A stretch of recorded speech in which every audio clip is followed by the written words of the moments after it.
Hey guys, welcome back to today's video. Today is Thursday, April 6th, 2023, and to start off, I might sound a little bit different. My Yeti microphone has broken yet again. This is the second one that I've had that has now broken in about a year and a half now. So if you have any microphone recommendations, I'd definitely appreciate if you guys commented them down below. I'm looking for something that's on Amazon that I could get in just a few days so I can go ahead and start creating content for you guys again. Unfortunately, I'm using my iPhone to record right now, which I'm very, very happy that I'm able to do because this is a very pressing video topic, but it is unfortunate because I had loaded in my microphone. It's been broken for a couple of days now, actually the past week, and I thought that in time it would somehow correct itself. I don't know. I believe technology was going to do it itself. Unfortunately, that is yet to occur. So if I sound a little bit different, I promise you it's only for the next couple of days. I have a lot to talk to you guys about, and I know that I haven't been uploading recently as much as I used to ever in the history of this channel. Definitely have been getting very, very busy with school. I'm finishing off my sophomore year. It is coming right to an end. So super excited, looking forward towards the summer, but that's not the focus of this video.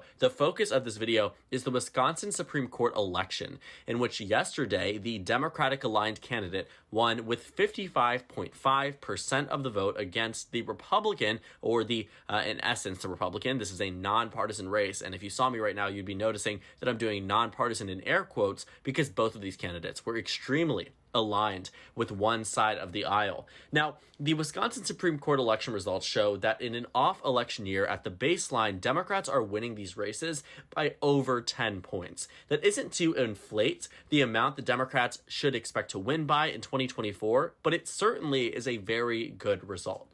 You see, as the Washington Post says, and as many people are indicating as a result of this Supreme Court election, it shows that there is a message here, a message surrounding abortion rights, one that tells us that voters very much still do care, enough so that they'll turn out in an election that really doesn't have much stake. Now, the Republican narrative on this election is that it is very similar to the one that was seen in the 2020 April primary, held amongst the Democratic primary and a non-competitive Republican primary. And what I just mentioned is the exact context that is needed to understand why this election is fundamentally different than the one that was held 3 years ago. You see, it was with different candidates. There was a Democratic-aligned judge and there was a Republican-aligned judge. Just so happened to be the same candidate, Daniel Kelly, who at the time was the incumbent justice of the Wisconsin Supreme Court.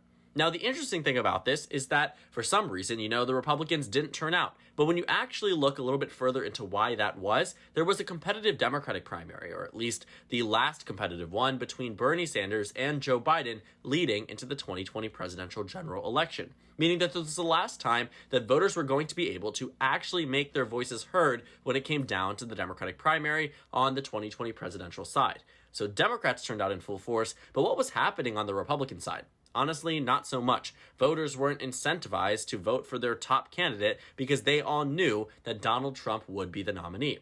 As a result, the Democrats were able to drive up turnout and won by about 11 points. Fast forward till now, this race is different. There was no coinciding primary. There was no coinciding major race that could have inflated Democratic turnout. At the end of the day, this race was a standard Wisconsin Supreme Court race, one that Republicans used to win, what they have now lost by 11, ahead of an extremely crucial presidential election. Now, looking at the Wisconsin Supreme Court race and what actually shaped it between these candidates, well, to begin, a whole lot of money.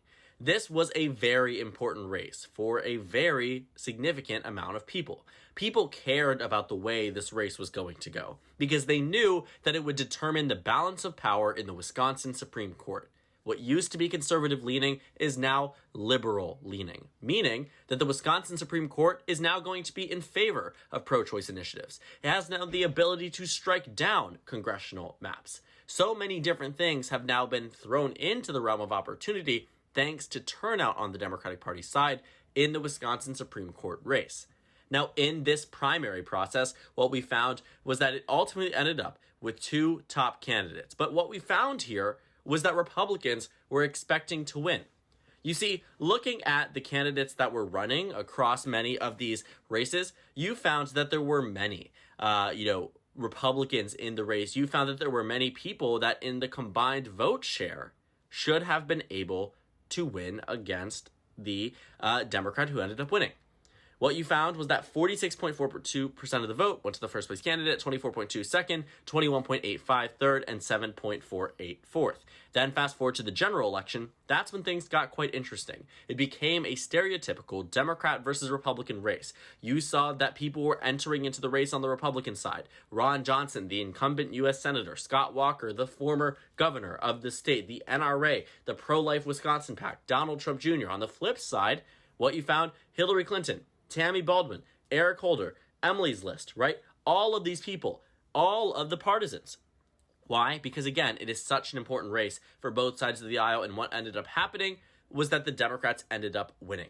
And now people are talking about this, talking about how this is going to have an impact on abortion rights and gerrymandering, and that is the entire truth. But this video is less about the impact of this election, but rather understanding how we got there in the first place. Rewind to the 2020 presidential election. This is our last major presidential election result in Wisconsin. Joe Biden defeating Donald Trump by a margin of about 0.6%.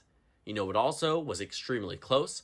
The Wisconsin Senate race in the 2022 Senate election between Ron Johnson, the incumbent U.S. Senator, and Mandela Barnes, the incumbent Lieutenant Governor at the time.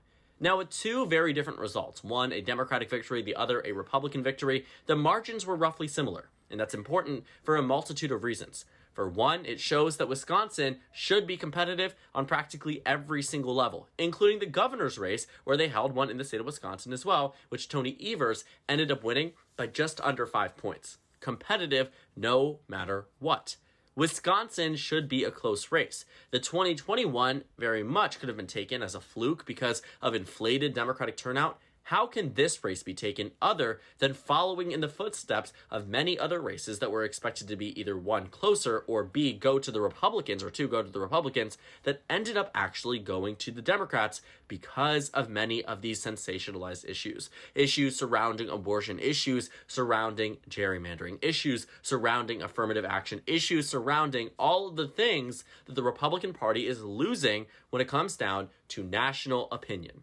And specifically on the issue of abortion, Republicans are convinced that this is a non-issue for the 2024 race, and I am telling you now, this race is telling us now that 100% is not true. Because Democrats would not have turned out in this race the way they did, especially, one, with an incumbent Democratic Senate, two, with an unpopular incumbent Democratic president. If this was under President Obama, I have no doubts. In fact, I don't need to have any type of thought or doubts on this. We know that under President Obama, Republicans typically won these races. Under President Biden, and maybe not necessarily because of President Biden, rather because of all of the factors that have been now impacted under Biden's presidency around abortion, around LGBT rights, around X, Y, and Z that Democrats and moderate voters care about heavily, a lot of those things can tell us that the Biden administration, what's happening under Biden, is nowhere near what you can expect under a stereotypical unpopular Democratic president, and yet it is 100% happening.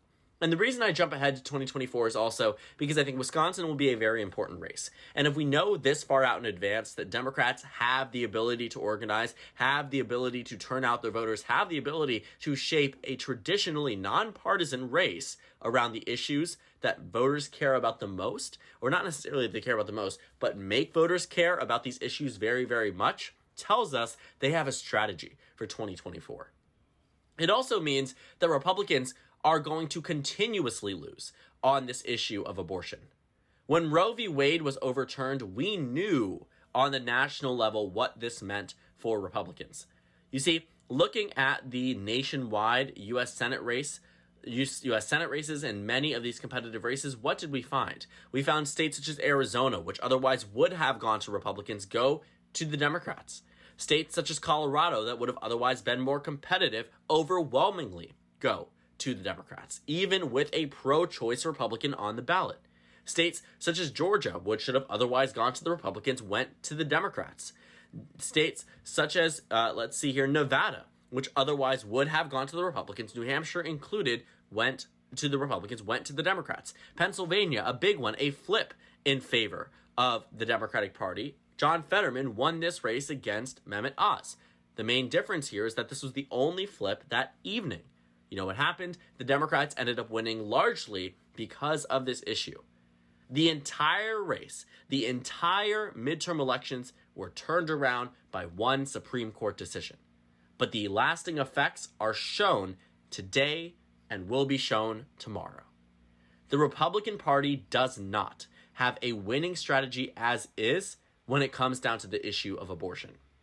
There are many problems they need to fix, but fundamentally, they are running on a platform of a pro-life ideology that is now being viewed on the national level as a possibility of a nationwide abortion ban. Many of these voters that voted for Democrats in 2022, I think many of them would have been open to voting for Republicans in any other different circumstance. It doesn't make sense that in a year where the president is disapproved of by 10 to 12 points nationally, that they gain seats in the Senate and barely lose the House.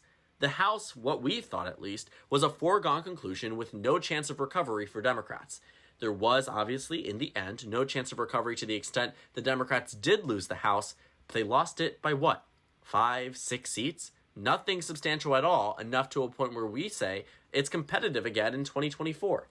And I look at it from my perspective of saying this is something that we could have seen prevented. Had the Supreme Court ruled on the issue differently, well, voters wouldn't have to care about this. What would have been dominating the headlines? Not abortion, education.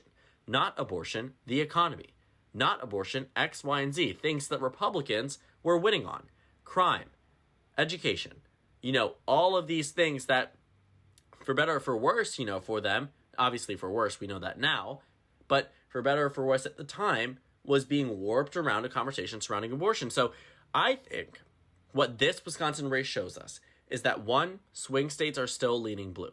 Swing states and the 2024 race still leans towards the Democratic Party, even under President Biden. And I say even under President Biden not as a knock to President Biden, but to say that the approval rating is not one that we typically see as an approval rating where the president is in a landslide scenario. Joe Biden is not assured re-election. He has to fight for it, as have many other presidents recently. But what I will say is that what these results are telling us is that every single conception we had before about how a president's approval rating impacts a party so negatively that they cannot win elections is thrown out the window. President Biden has proven, and the Democratic Party has proven, they can organize, they can turn out, and they will for their down ballot candidates, regardless of the level of approval or disapproval of President Joe Biden. That's a good thing for Democrats. It's a good thing for the president should he decide to run for re-election. Now, I will caution, though, and say we should not read as much into this race as I think some others are. I think it is definitely a very good result for the Democratic Party, but I don't think it's the end of the story. Wisconsin is still very much winnable for Ron DeSantis, Donald Trump, Nikki Haley, or should anybody get to the helm of the Republican Party nomination in 2024. But it is less likely, and this is showing it.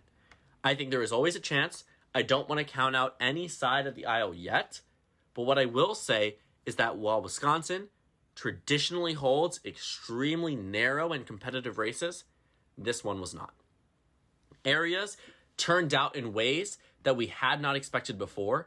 Dane County, which holds University of Wisconsin-Madison, turned out 82 to 18, 240,000 votes. You know what's a bigger county? Milwaukee County. But you know what isn't there? A college. What isn't there is a university where so many young people attend and so many people have the ability to turn out and vote on election day. Young people are angry, and it's shown clearly in these election results as well. College towns are turning out. College counties are turning out in a way that major cities are not. Major cities are turning out, but these college towns, these areas, Dane County in specific, is doing it even better because Milwaukee has more people. They should have higher turnout in this race, but they don't. And all around, these major counties are reeling in for the Democrats, are reeling in for these liberal-aligned candidates, and it's something that the Republican Party needs to figure out now and fast, because the state of Wisconsin is only the beginning. 2022 was that wake-up call. The red wave did not come, and there was more drainage down the line. Then came this. What's next? We don't know, but it might be the 2024 race, and that's what's going to terrify Republicans and should terrify Republicans.